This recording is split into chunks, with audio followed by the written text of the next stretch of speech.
Alors, je vais poser une autre question. Comment révolutionner le domaine du cosmétique au Cameroun de façon rentable? Alors, le domaine de la cosmétique, c'est un domaine qui est très particulier et je vais expliquer pourquoi. La cosmétique, c'est un domaine d'activité qui concerne tout le monde. Il n'y a aucune personne dans ce monde qui n'utilise pas de produits cosmétiques. Aucune personne. Tout le monde utilise les produits cosmétiques. Et je vais vous prendre un exemple. De la naissance jusqu'à la mort, on utilise les produits cosmétiques. Quand vous prenez votre enfant et vous mettez la poudre sur votre enfant, c'est un produit cosmétique. Quand vous prenez votre enfant, vous le lavez avec un savon, le savon c'est un produit cosmétique. Quand vous prenez une huile pour mettre sur vos cheveux, l'huile c'est un produit cosmétique. Quand vous prenez un dentifrice le matin pour vous brosser les dents, le dentifrice aussi c'est un produit cosmétique.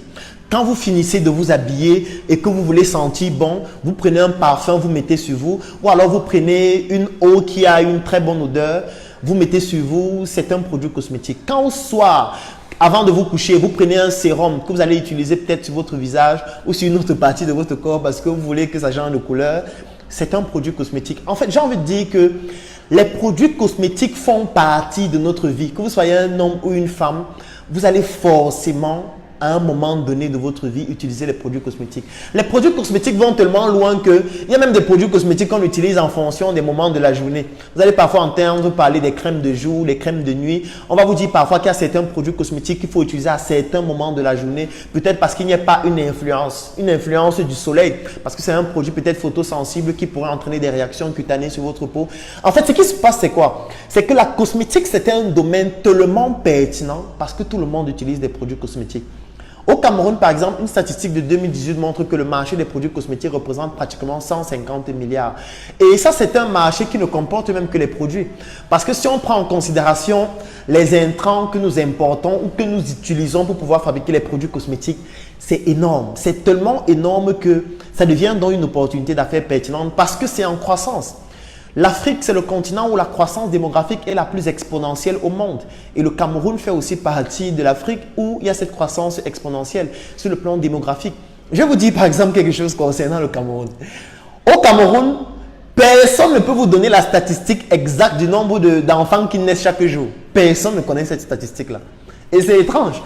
Personne au Cameroun, même pas le président, ne peut vous donner la densité de la population ou alors même le nombre de Camerounais qui vivent au Cameroun. Personne n'a cette statistique exacte-là.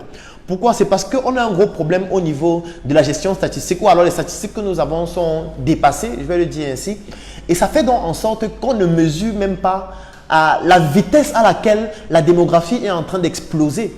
Et ce qui se passe donc, c'est quoi? C'est que les nouvelles naissances, les nouvelles personnes qui viennent dans nos pays pour habiter, ce sont des nouvelles opportunités parce que c'est le marché en fait qui est en train de grandir. Ce sont des opportunités qui sont donc en train de naître dans ce domaine d'activité qu'est la cosmétique et beaucoup d'autres domaines. Donc, la cosmétique, c'est un domaine qui est très porteur et je recommande à tous ceux qui sont intéressés par la cosmétique de se lancer parce que c'est un très bon domaine d'activité. C'est d'ailleurs la raison pour laquelle à la Startup Academy, nous organisons régulièrement des formations pour pouvoir former des personnes à fabriquer des produits cosmétiques, à créer des marques de produits cosmétiques. Nous avons d'ailleurs une nouvelle formation qui va débuter au mois de novembre, entre le 2 et le 28 novembre. C'est une formation durant laquelle nous apprenons aux participants à créer des marques de produits cosmétiques. Aujourd'hui, nous avons déjà formé plus de 1000 personnes qui ont 87 nouvelles marques de produits cosmétiques sur le marché, à travers notre usine qui s'appelle Startup Cosmétique que vous pouvez voir sur Facebook ou alors que vous pouvez voir sur la page de la Startup Academy. Donc, si vous êtes intéressé par cette formation en cosmétique, vous pouvez m'écrire en inbox que je souhaite participer à la formation en cosmétique de la Startup Academy qui va se dérouler en novembre ou alors écrire en commentaire. Alors, comment se lancer dans le domaine de la cosmétique? La première chose qu'il faut savoir, c'est que il ne faut surtout pas vous lancer seul. Ça, c'est une erreur fondamentale que la plupart des personnes commettent. Moi, je vais publier une vidéo certainement ce week-end ou lundi où je parle des entrepreneurs qui veulent être des messies. Des entrepreneurs qui veulent devenir les messies de l'entrepreneuriat, les messies de la cosmétique, les messies de la programmation, les messies de je ne sais quel secteur d'activité. Non. Vous ne pouvez pas vous en sortir dans le domaine de l'entrepreneuriat, notamment dans un secteur d'activité comme la cosmétique, si vous êtes seul. Je vais prendre un exemple. Si vous voulez créer votre marque de cosmétique en étant seul, Ce qui va se passer, c'est quoi? C'est que vous allez prendre vos maigres économies pour vous lancer. Et quand vous prenez vos maigres économies pour vous lancer, le problème, c'est que vous allez produire de manière artisanale. Et quand vous produisez de manière artisanale, la conséquence, c'est que les coûts de production sont trop élevés. Parce que vous allez acheter la matière première de manière artisanale. Vous allez acheter de manière en détail. Vous allez acheter les intrants en détail. Vous allez confectionner vos packaging ou alors vos étiquettes ou tous les autres produits qui entrent dans la confection de vos produits en détail. Et la particularité lorsqu'on achète en détail, c'est que ça coûte cher. Et quand ça coûte cher, ça veut dire que le prix de revient ou plutôt le coût de production de la gamme de vos produits va revenir trop élevé et vous serez obligé de vendre votre produit cher. Et quand vous vendez votre produit cher et qu'en face, vous avez un concurrent qui est chinois, un concurrent qui est libanais, qui lui produit des millions d'unités par mois et qui a donc la capacité de pouvoir produire à l'échelle parce que produisant des millions d'unités par mois, il a donc la capacité d'avoir des coûts de production extrêmement faibles parce qu'il produit à l'échelle. Donc, vous aurez un concurrent qui propose à la même cible que vous êtes en train de rechercher un produit qui est mieux brandé, qui a un conditionnement meilleur que le vôtre. Peut-être il n'a pas une même qualité en termes de contenu, mais fatalement, sur le plan marketing, sur le plan de l'offre entre la demande et le prix du produit, ça va faire en sorte que les gens vont préférer acheter ce produit-là parce qu'il revient moins cher. Les gens vont acheter ce produit-là parce que le marketing a tellement été martelé que les gens se disent que c'est forcément ce produit qui est le plus pertinent, qui est le plus, je veux dire, le plus crédible même. Et là, je vais faire une parenthèse qui fait en sorte que les gens développent un sentiment sceptique par rapport aux produits qui sont faits au Cameroun ou en Afrique globalement. Il y a beaucoup de documentaires qu'on réalise pour ternir l'image de vos produits. Et là, je vais prendre un exemple. Je vais stopper la musique parce qu'il ne faut pas que ça me déconcentre dans ce que je vais dire là tout de suite. Très récemment, j'ai eu à regarder un ensemble de documentaires qu'on a réalisés sur des entrepreneurs camerounais, en Côte d'Ivoire, au Togo, au Mali, dans plusieurs pays en Afrique. Et en général, ce sont des documentaires qui sont réalisés par des grandes chaînes occidentales qui viennent en Afrique réaliser des documentaires sur des entrepreneurs africains pour faire croire qu'ils sont en train de valoriser ces entrepreneurs, pour montrer comment la jeunesse africaine est entreprenante, elle est battante, elle fait des choses. Ce qu'il faut savoir, c'est que la plupart de ces documentaires n'ont pas pour but de valoriser vos produits. La plupart de ces documentaires ont pour objectif subliminal de décrédibiliser les produits qui sont faits en Afrique. C'est très important. Je vais l'expliquer avec un exemple. Je ne vais pas citer de documentaire parce que si je cite, on va dire que je suis en train de décrédibiliser une marque. Donc, je ne vais pas le faire. Ce qu'ils font, c'est quoi? C'est qu'ils vont venir, par exemple, dans votre pays. Supposons que vous êtes un entrepreneur. Vous venez de créer votre marque de produits cosmétiques, par exemple, au Togo. Ils vont venir au Togo et ils vont dire, d'accord, voilà, vous êtes un jeune entrepreneur, c'est très bien ce que vous faites. En plus, vous faites du bio, parce qu'aujourd'hui, on parle de bio et les gens ne comprennent même pas ce que c'est que le bio. Mais bon, comme c'est devenu à la mode, tout le monde parle de bio. Ils vont dire, ok, vraiment, vous faites du bio. On voudrait réaliser un reportage pour présenter aux yeux du monde ce que vous êtes capable de faire. Et vous, comme vous êtes content, parce que vous avez vu une grande chaîne occidentale qui vient vous interviewer dans votre quartier, et vous commencez donc à leur présenter ce que vous faites.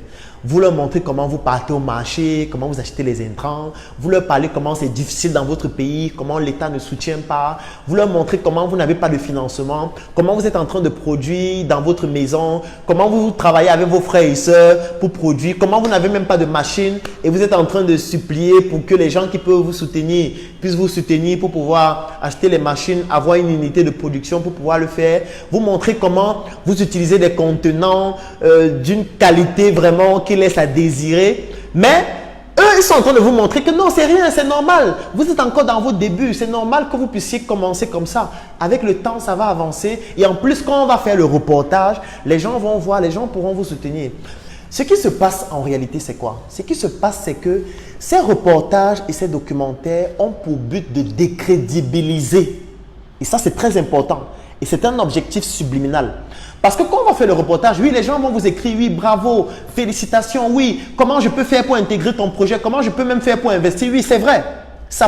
Vous pourriez avoir ce genre de retour-là. Les gens pourront même vous contacter pour investir dans votre projet, c'est possible, ça arrive. Mais le danger, c'est que ça construit de manière progressive le fait de rendre sceptique les gens qui vont vouloir acheter un produit qui est fabriqué au Togo, qui est fabriqué au Cameroun, qui est fabriqué au Sénégal, etc. Pourquoi? Parce que l'image du documentaire va rester dans la tête. L'image de la personne qui est allée au marché, il a acheté des produits. Parfois, il fabrique même ses produits sans les gants, sans les masques. Il fabrique ça dans un environnement qui est insalubre, où il y a par exemple, il y a la boue autour, il y a le plafond qui est déjà en train d'être dégradé. En fait, il présente un aspect qui ne correspond pas à la perception que vous devez transmettre lorsque vous êtes en train de parler de la cosmétique. Quand on parle quand même d'un produit cosmétique, c'est quand même un produit qu'on va utiliser sur le corps humain qui pourrait avoir des conséquences, qui pourrait même entraîner à moyen et à long terme des cancers. Je ne parle même pas alors de ceux qui font dans l'agroalimentaire. Ça veut dire les personnes qui fabriquent par exemple des produits à consommer, des boissons ou tout autre type de produit. C'est extrêmement dangereux. Si vous n'avez pas la capacité de transmettre une valeur perçue dans les vidéos que vous faites, dans les images que vous publiez en ce qui concerne vos produits, pour que ça puisse présenter un côté hygiène. Et là, on parle du QHSE, c'est-à-dire la qualité, l'hygiène, la salubrité, l'environnement. Si vous n'êtes pas capable de pouvoir mettre au niveau vos images, vos vidéos et tout ce qui correspond à votre communication externe ou alors le branding externe de votre entreprise, si vous n'êtes pas capable de le faire avec le produit que vous êtes en train de vouloir proposer, surtout lorsqu'il s'agit des domaines d'activité comme la cosmétique, comme l'agroalimentaire et tous ces autres domaines sensibles, ne participez pas à ce genre de documentaire. Ne participez pas à ce genre d'interview. Parce qu'en réalité, c'est ça qui pousse les gens à aller dans un supermarché, à voir un produit sur lequel c'est écrit Made in Cameroun, Made in Togo, Made in Côte d'Ivoire et ne pas l'acheter parce qu'ils se disent que ce n'est pas crédible. Ils se disent que c'est dangereux pour leur santé. Ils se disent que ce n'est pas fait dans des conditions optimales pour que les gens puissent consommer ce produit. Moi, je vais prendre un exemple sur moi. Très récemment, certainement pour ceux qui me suivent, vous avez vu, nous avons lancé une nouvelle marque sur le marché. C'est un produit agroalimentaire et ça découle d'une des industries de la Startup Academy qui s'appelle Startup Food. Et nous avons lancé une marque qui s'appelle Choco. Choco, c'est une marque de chocolat qui se décline en 4 saveurs, si je vais le dire ainsi. Nous avons du choco blanc, nous avons du choco noir, nous avons du choco au lait, et le choco sans sucre pour les personnes qui suivent un régime ou alors qui sont par exemple diabétiques ou qui ont des maladies qui leur imposent de consommer très peu de sucre. Et il y a beaucoup de chaînes que je ne vais pas citer, mais principalement occidentales, qui m'ont contacté pour me dire vraiment, nous avons vu votre projet, nous voulons réaliser un reportage sur vous. Et moi, je leur disais, non, nous, on n'a pas besoin de reportage. Parce que vous, quand vous faites vos produits, ce ne sont pas les chaînes africaines qui viennent faire les reportages sur ce que vous faites.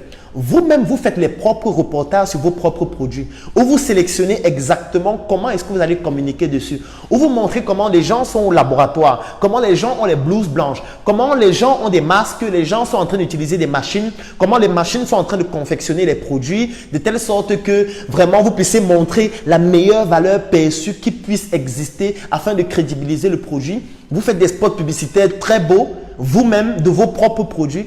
Mais quand c'est nos produits, vous voulez toujours venir présenter un aspect de nos produits comme quoi c'est l'artisanat, c'est fait dans des conditions d'hygiène qui sont insalubres. Et c'est ça qui contribue à faire en sorte que les gens ont peur du Made in Africa.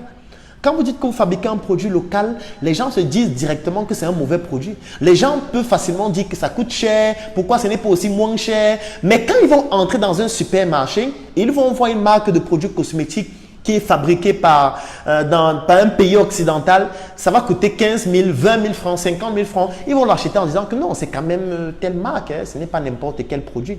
Pourquoi est-ce qu'ils le font? C'est parce que ces marques travaillent sur le branding, travaillent sur la présentation, travaillent sur l'histoire de la marque. Nous, notre histoire, c'est quoi? C'est d'aller au marché Mokolo et montrer comment on est en train d'acheter les intrants pour aller dans une maison qui est dans un quartier insalubre où pour arriver là-bas, on va avoir la poussière partout sur le pied parce qu'on veut montrer dans le documentaire qu'on souffre, il faut qu'on nous aide. Non, parce que ce que vous êtes en train de faire là, ça décrédibilise tout un mouvement, tout un patriotisme de tout un continent. Il faut arrêter ça. Et le problème qui se pose, c'est quoi? C'est que quand vous êtes seul, vous ne pouvez pas vous seul travailler sur cette valeur perçue là de telle sorte que ce soit présenté de façon ultra professionnelle. Vous ne pouvez pas le faire seul. Moi, le projet Choco, à travers notre industrie Startup Food, je ne l'ai pas fait seul. C'est parce qu'il y a toute la Startup Academy. La Startup Academy, c'est plus de 1000 personnes aujourd'hui. C'est parce qu'il y a toute une équipe avec laquelle je travaille. C'est parce que je peux savoir que j'ai des graphistes excellents avec lesquels je vais travailler pour que le rendu soit excellent. C'est parce que j'ai des photographes excellents qui vont travailler sur la valeur perçue sur le plan de la photographie. C'est parce que j'ai des vidéastes excellents qui vont pouvoir créer la magie sur le plan de la vidéo afin de pouvoir présenter le produit de façon excellente. C'est parce que j'ai des maîtres chocolatiers excellents qui vont pouvoir fabriquer un produit qui puisse être excellent lui aussi. C'est parce que j'ai des personnes qui vont travailler sur la présentation du produit, qui vont travailler même sur les textes. Parce qu'il y a beaucoup de personnes qui ne savent pas qu'on n'écrit pas n'importe comment pour présenter un produit. Il y a des notions en copywriting qu'il faut avoir pour pouvoir présenter un produit de façon excellente. Et tout ça, vous ne pouvez pas le faire seul. Et là, je ne parle même pas de l'aspect financier, je ne parle pas de l'aspect communication, je ne parle pas de l'aspect logistique, je ne parle pas de l'aspect relationnel qui va vous permettre de pouvoir entrer sur le marché, créer votre circuit de distribution afin de pouvoir vous imposer. Parce que les autres qui sont des occidentaux, qui envahissent nos marchés, n'attendent pas que vous puissiez venir manger ce qu'eux ils mangent depuis des centaines d'années. Et vous pensez que vous allez le faire seul comment? Vous devez être une armée pour être compétitif. Nous l'avons compris à la Startup Academy. C'est pour ça que pendant 4 ans, nous avons bâti notre armée. Nous avons bâti les personnes avec qui nous allons travailler sur le très long terme afin de pouvoir développer nos industries. C'est ainsi que toutes les industries que nous avons implémentées, que ce soit Startup Color, où nous fabriquons de la craie, nous fabriquons de la peinture, nous fabriquons des sacs à travers notre usine qui est au Cameroun, que ce soit Startup Cosmétique que je viens de vous présenter, que ce soit Startup Motors, Startup Food, où nous sommes en train de fabriquer des produits agroalimentaires comme le chocolat et beaucoup d'autres produits agroalimentaires qui vont venir bientôt. Que ce soit Startup Training, qui est un projet même qui est en cours d'investissement parce qu'actuellement, vous pouvez investir dans ce projet si vous le souhaitez. C'est un projet à travers lequel nous sommes en train d'industrialiser les contenus éducatifs que nous allons proposer au monde entier en intégrant les spécificités africaines, les spécificités en termes de culture, en termes d'environnement, en termes de sociologie, en termes de comportement, en termes d'économie.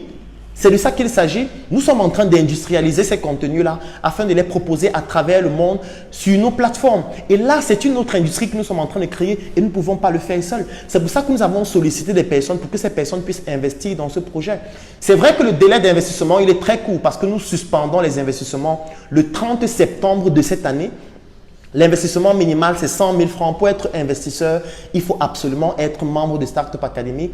Et c'est un projet qui va s'étendre sur 6 mois avec une rentabilité de 50%. Donc, si vous êtes intéressé à investir dans le projet Startup Training qui va être démarré le 1er octobre de cette année, vous pouvez m'écrire en commentaire ou de préférence, vous écrivez inbox pour que je puisse vous répondre de manière beaucoup plus facile et vous envoyer tous les documents qui comportent ce projet-là afin que vous puissiez y investir. Vous pouvez le faire afin qu'ensemble on puisse le faire. Parce que nous devons apprendre à travailler ensemble. Il n'y a pas les messies. Il n'existe pas de messies de l'entrepreneuriat. Ça n'existe pas. Vous ne pouvez pas être 10 et créer 10 marques de produits cosmétiques. Vous allez tous disparaître. Vous ne pouvez pas résister face aux autres qui sont puissants et qui viennent ensemble nous affronter. C'est de ça qu'il s'agit.